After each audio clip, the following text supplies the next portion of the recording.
Salut, je viens vous parler de mes lectures. J'ai pas du tout vlogué cette semaine, j'ai pas eu le temps, ça a été la course en permanence. J'ai des travaux à la maison, ça continue. J'ai une maison à nettoyer à fond aussi. Quand ça me prend du temps. Je vais moins vite que les autres, donc ça me prend du temps. Non, non, j'ai nettoyé à fond mon frigo. J'avais plein de légumes, il faut que je les fasse. J'ai horreur de les laisser. Et souvent, je fais un batch cooking, ce qui est super bien pour moi. Euh, je... Qu'est-ce que je voulais te dire aussi? Oui, la coiffure pas top, hein. Mais je vais y penser la prochaine fois, j'y penserai, ouais, allez, j'y penserai la prochaine fois.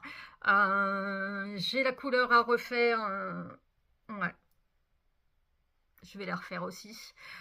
Vous verrez que ma tête parce que je suis en sweat, c'est mes vêtements pour travailler. En sweat et en jogging, enfin, c'est mes vêtements pour travailler. Et puis, la semaine prochaine, ce sera aussi sportif, mais je vais faire vraiment, vraiment l'effort de vlogger, hein, d'être pimpé et de vous parler un peu de mes lectures. Je vous parle en premier, je vais assez vite parce que j'ai encore plein de boulot. Je vais vous parler en premier de Pier Giorgio Polizzi, La librairie des chats noirs. Moi, c'est un livre que un roman que j'ai beaucoup aimé, non pas seulement parce qu'il est italien, mais c'est un roman qui reprend les codes du polar à l'ancienne, du polar, un Agatha Christie. C'est un thriller dont les chapitres alternent entre l'intrigue et puis le partage de la vie des différents personnages. Ici, on va parler aussi de la vie. Le libraire s'appelle Marzio. Marzio, c'était un ancien prof de maths. C'est quelqu'un qui est assez sanguin. Je ne sais pas si c'est propre à tous les Italiens, mais enfin, j'ai ma petite idée. C'est quelqu'un qui est assez sanguin. C'est quelqu'un ouais, qui surréagit. C'est quelqu'un qui est hyper attachant, qui est hyper touchant. Moi, j'ai beaucoup aimé et ça change du tout au tout avec les autres. Je suis en train de chercher où étaient mes autres livres de Pier Giorgio Polizzi. Entre l'île du diable et je ne sais plus. Non, l'âme du diable. Mince. Entre l'île des âmes et l'illusion du mal, je ne sais pas pourquoi je veux mettre le diable là-dedans. Quoique, c'était. On aurait pu croire. Entre l'île des âmes, l'illusion du mal, la septième lune, le chant des innocents, ça n'a strictement rien à voir. Là, j'ai aimé beaucoup l'humour qu'il y a dedans. J'ai aimé le cynisme, la dérision. J'ai aimé l'enquête et le meurtrier ou la meurtrière que je n'ai pas du tout deviné. Donc là, on se retrouve à la librairie des chats noirs avec Marzio. Euh, et puis dans cette librairie, il y a aussi Miss Marple et Poirot, qui sont deux chats noirs, naturellement, euh, qui, euh, qui hésitent à approcher Marzio, mais qui se font très câlins quand d'autres personnes s'occupent d'eux. Ils sont venus dans cette librairie, ils l'ont investi, ils y sont restés. Martine les a gardés et c'est un bon cobo. Moi, dans cette librairie, le truc génial, c'est que Marzio, il a tous les mardis, ouais, je pense que c'est tous les mardis, il y a un, tous les mardis 4 ou 5 avec Marzio, ça fait 5. 4 lecteurs plus Marzio se réunissent pour parler des différents polars. Donc on va retrouver les polars, les classiques. C'est une ode ouais, à certains auteurs. C'est une ode à la littérature noire, enfin à la littérature au polar, hein. C'est une ode aux écrits d'Agatha Christie, c'est une ode aux écrits de Donato Carisi, c'est une ode à bien d'autres auteurs, tous plus, à Simenon, enfin c'est, j'ai adoré aussi quand l'auteur nous raconte des histoires de d'acheteurs qui rentrent dans la librairie, qui demandent un couverture, enfin un couverture, un titre à la couverture jaune, sans avoir le titre, sans avoir l'auteur, alors qu'en Italie, tous les polars sont de couverture jaune. Ou bien quelqu'un qui va demander un titre totalement comique, mais qui n'a rien à voir avec le titre initial. Donc moi j'ai beaucoup aimé. Et alors au-delà de, enfin après c'est l'intrigue, on retrouve, c'est un meurtre qui est complètement atroce. C'est un homme, c'est une femme, un homme. Je vais y arriver. Hein. C'est un homme qui un jour est retrouvé les mains liées. Il se réveille, il est un peu dans le gaz, il se réveille, sa femme est aussi les mains liées. Et son petit garçon est aussi les mains liées. Et en phase 2,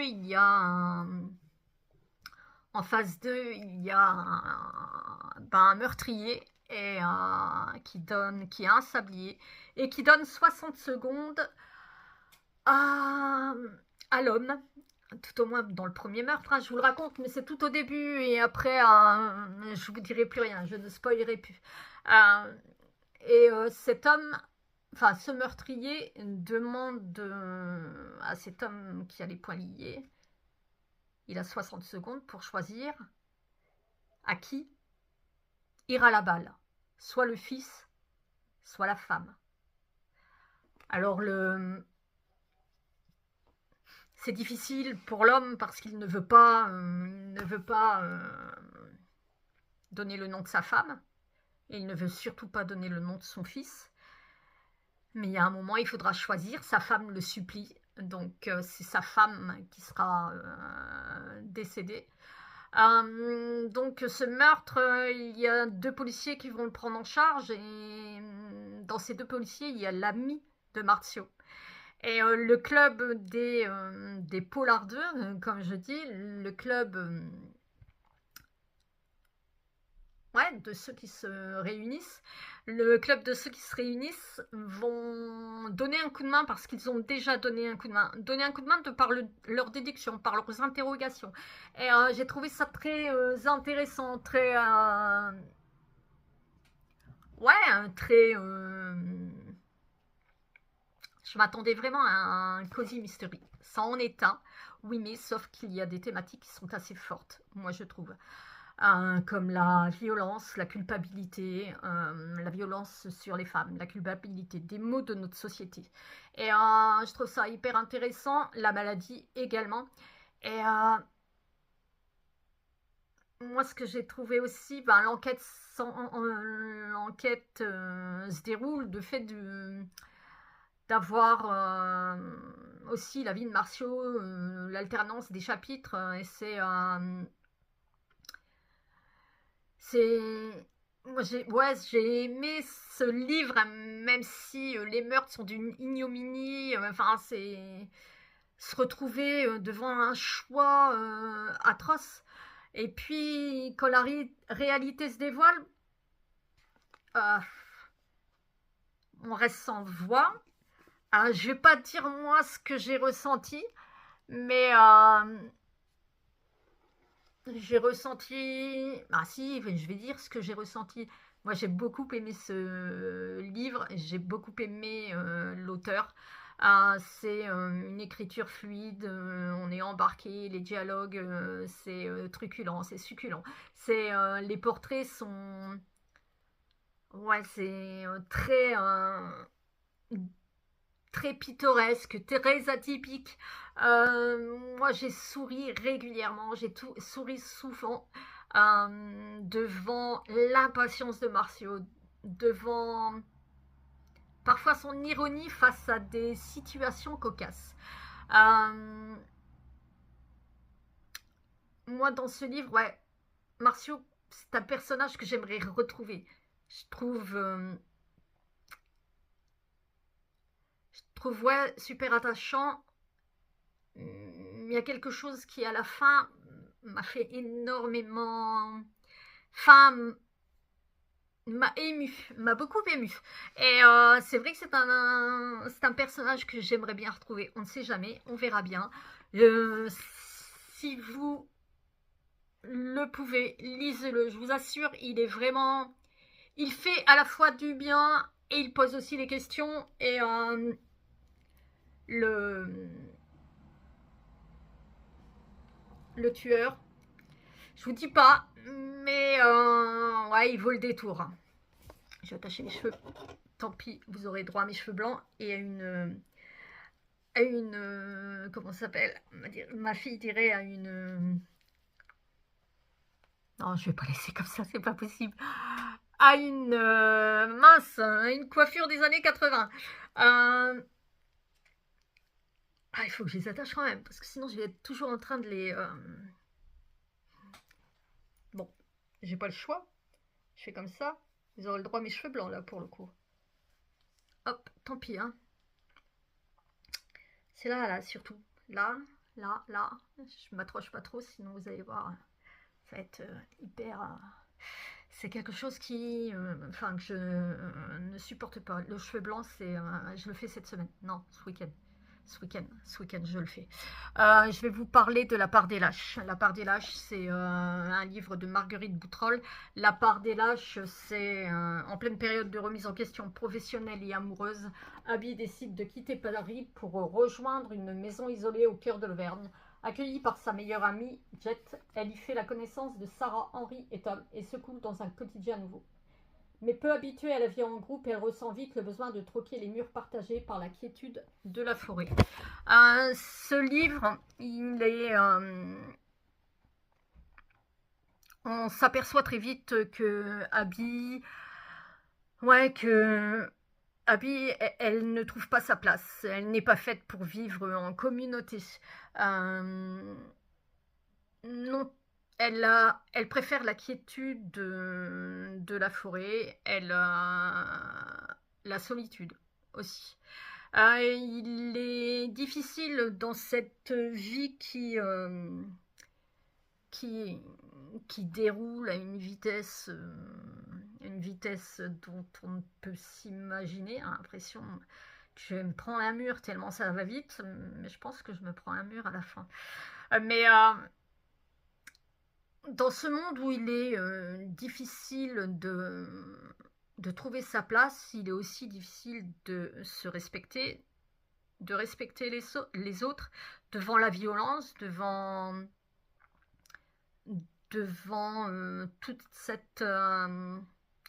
toutes ces émotions qu'il faut accueillir, hein, aussi bien virulentes que parfois trop d'amour tue l'amour. Non, mais c'est pour moi... Parfois, c'est trop, et parfois les mots que l'on ne dit pas sont nécessaires. Hein. Ça fait partie... Enfin, pour moi, je trouve que ça fait partie de la pudeur. Hein. Mais Abby, elle vit un passage à vide, comme beaucoup de gens. Je ne sais pas qui n'a pas vécu un passage à vide. Ou alors tant mieux, hein, si vous n'en avez pas vécu. Mais il y a un moment de la vie où... Ben, moi, je trouve qu'on s'interroge, peu importe le moment, il y a différents moments de la vie où on s'interroge sur notre devenir, sur ce qu'on a envie de faire, si on est en accord avec nos idées, si on a envie d'être dans un moule avec tout le monde, d'être... Enfin, ouais, de rentrer dans le moule. Et quand on rentre pas dans le moule, il y a une surcharge sociale, une surcharge mentale qui nous fait exploser et qui nous blesse. Et Abby, elle a besoin de se reconnecter avec la vie et avec la terre qui se meurt. On parle aussi dans ce livre d'écologie. On parle de cette forêt qui apaise, enfin dans tous les cas, moi c'est ça. De la magie de la nature, hein, ouais, ben, que l'on abîme chaque jour un peu plus. Et malheureusement, c'est pour nos enfants, nos futurs arrière-petits-enfants, je ne connaîtrai pas. Mais c'est pas grave, hein, je leur souhaite bien du courage, hein, parce qu'entre un Trump, un Poutine et un Coréen, je sais plus de quel côté il est lui.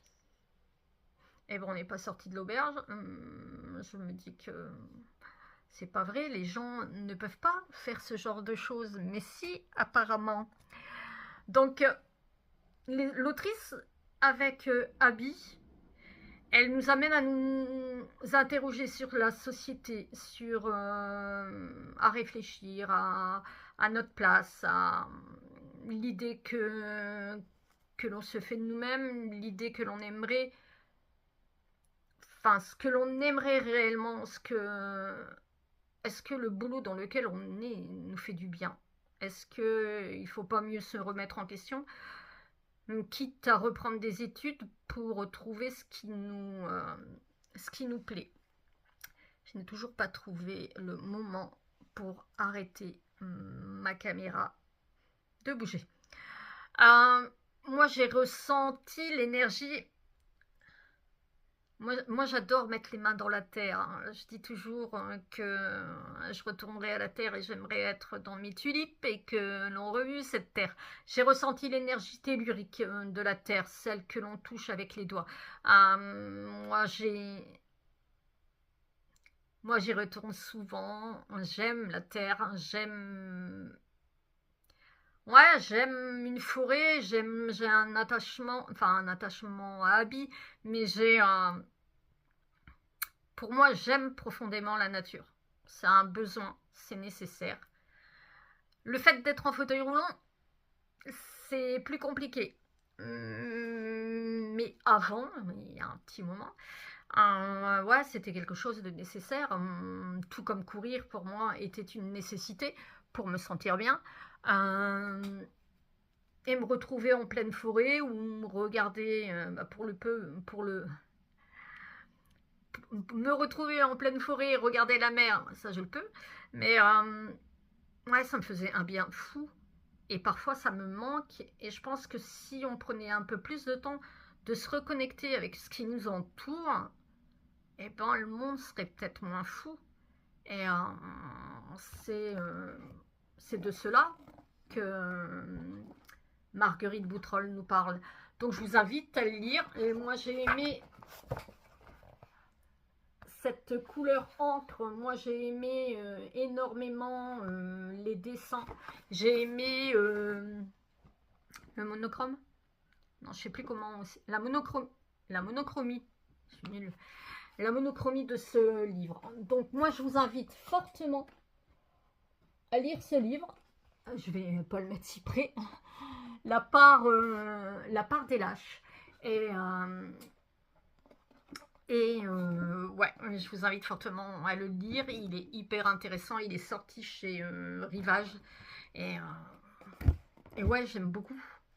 Puis c'était chez Gallmeister. Ensuite, moi, je vais vous parler de La mort en face. Mais je n'ai pas son livre. Son livre, il est sur...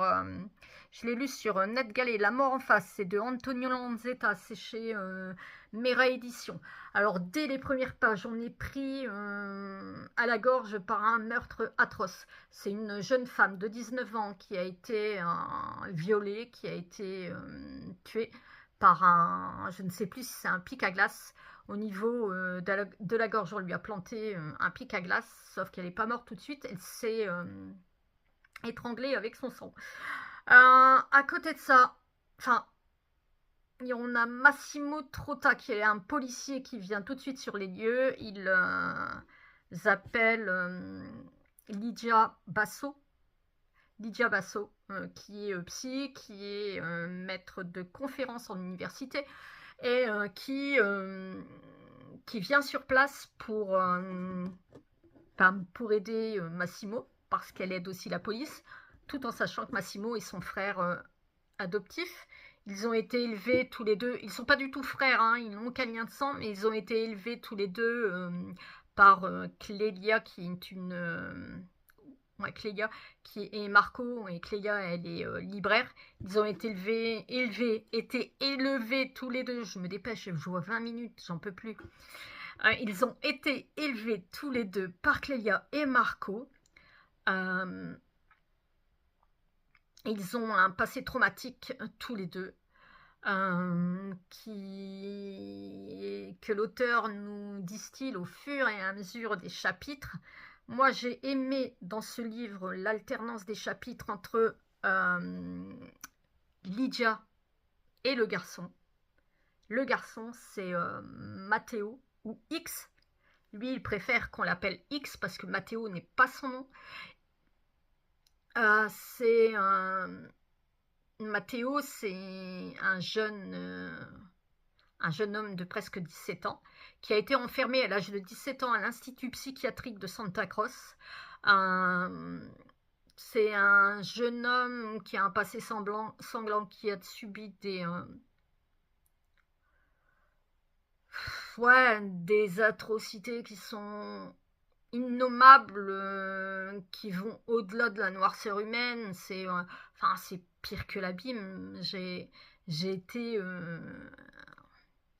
voilà, quand t'as une boule là, dans la gorge, quand t'as... Ouais. Moi, je trouve qu'il y a un moment, l'abomination qui entoure, c'est... T'as envie de dire, mais non, stop, quoi, arrêtez.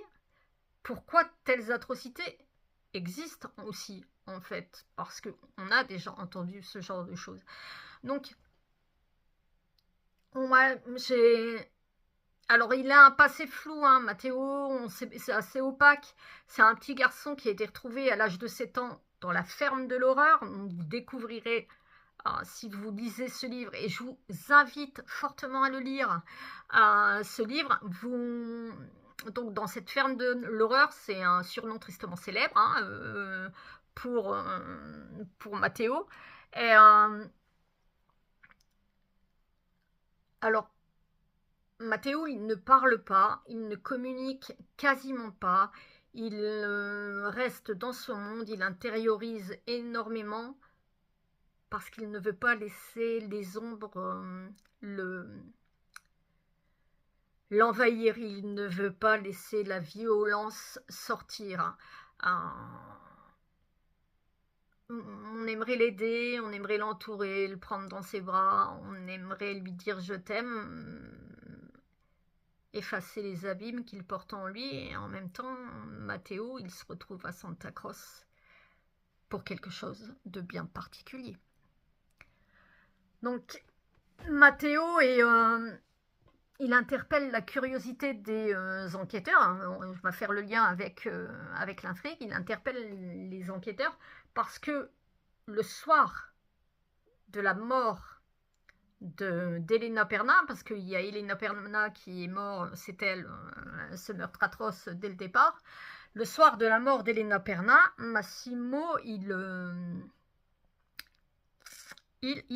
dessine frénétiquement le visage de la jeune femme alors qu'il est enfermé, alors qu'il ne peut pas sortir. Donc c'est quelque chose qui est assez troublant et assez incompréhensible, tout au moins pour les enquêteurs, pour nous aussi. Mais c'est une enquête complexe que Massimo et Lydia décortiquent au scalpel. C'est très très découpé, décortiqué. C'est une enquête aussi qui réveille le passé douloureux, traumatique de Lydia et des réminiscences enfouies. Et on ressent le poids du passé. On a comme j'ai dit, on a quelques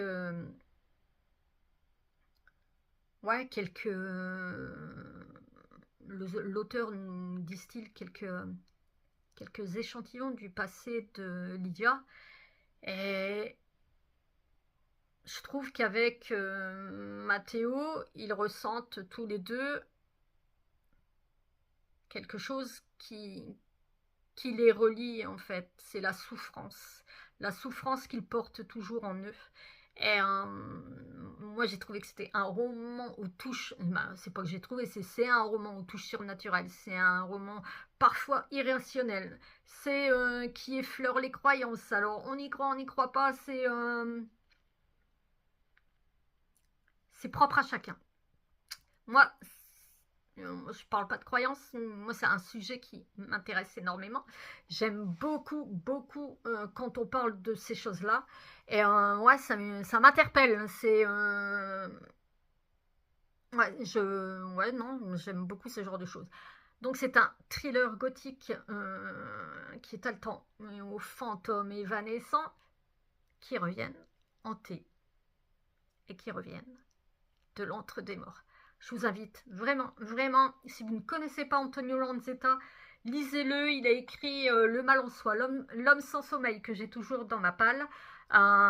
Et puis ici, c'est Face à la mort. J'espère que... Ou La mort en face. Plutôt La mort en face. Je pense que c'est plutôt La mort en face. Donc voilà, maintenant, je vais vous parler... Je vous mettrai de toute façon... c'est la mort en face. J'avais dit des bêtises. Je vous mettrai de toute façon. J'ai mes filles qui appellent en même temps. Je vous mettrai une photo de la couverture tout à l'heure. Je vais vous parler d'un livre. Alors, c'est un auteur, j'ai beaucoup aimé sa première trilogie. C'est l'ultime avertissement. C'est de Nicolas Beuglé, c'est chez XO. L'ultime avertissement, c'est son dernier livre. C'est un one shot. C'est alors moi j'avais aimé la première trilogie, j'avais aimé mais un peu moins la deuxième. J'avais détesté la nouvelle écrite lors de la pandémie que j'ai trouvé trop complotiste. Et moi, j'adhère pas à ce genre de choses. Et puis, ce livre, en fait, j'y allais... ce livre, j'y allais sans a priori. Je me suis laissée porter. Enfin, j'attendais de voir où l'auteur allait m'emmener. On est avec Félicia Pellici Duplessis. On est avec Félicia Duplessis et Armand Delaroche.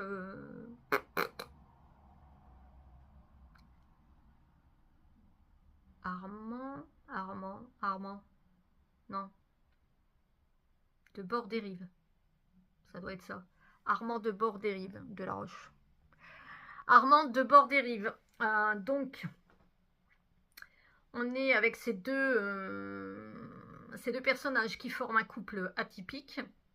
J'en ai déjà vu plein de couples atypiques dans des romans policiers. Celui-ci, elle est... mince. Elle étudie la collection des Castelmore, là où elle va se rendre. Donc elle est quoi? Mince, je sais plus. Truc de l'art, là. Bon, bref, vous découvrirez si vous lisez. Par contre, lui, il est prêtre. Non. C'est un ancien policier devenu prêtre pour expier pour expier ce qu'il a expié. Et c'est quelque peu... Ouais, possible. Ouais, expier ses fautes. Ouais, possible. Si effectivement elle a plein de choses à se reprocher. Donc ces deux-là vont se retrouver par la force des choses, parce qu'ils se sont retrouvés au château des Castelmore. pour étudier la collection. Ils se sont retrouvés là-bas et le monsieur de Castelmore est absent. Il est introuvable. Donc ce duo, leur fils les envoie chercher leur père. Pourquoi, je sais pas. On lui téléphonait à la police, mais bon, c'est pas grave. Ce duo atypique, bon, pour moi, il est tellement invraisemblable. Il est tellement... Enfin, depuis tout à l'heure, j'essaie de dépatouiller le truc, mais je suis tellement pas du tout rentrée dedans. J'ai tellement pas eu... Enfin, j'ai tellement pas apprécié. J'ai pas du tout cru aux personnages, mais pas seulement à eux, les autres aussi. Enfin, ouais, c'est compliqué. Après, on peut pas nier que l'auteur nous fait aller à 100 à l'heure. Hein, ça va vite, on a le souffle coupé, on a l'impression de se retrouver dans une série d'action avec un Tom Cruise ou James Bond. Moi, je préfère James Bond. Mais en même temps, moi, j'ai trouvé l'histoire poussif. J'ai trouvé que c'était redondant parfois. Et puis, finalement, la fin, là où ça commençait à être un petit peu intéressant. Alors, c'est la première fois que je fais un truc aussi... la fin, je l'ai trouvée tellement abrupte.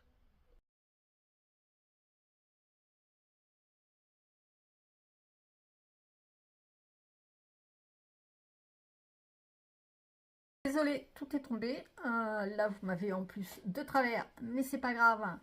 Je termine sur le Beugler. Moi, je trouve que Nicolas Beugler, il donne trop. Ça fait ouais, 2-3 livres où il donne trop dans le complotisme. Moi, je trouve que c'est moralisateur. Je trouve que l'impression qu'il va nous culpabiliser. Après, ce n'est que mon impression à moi.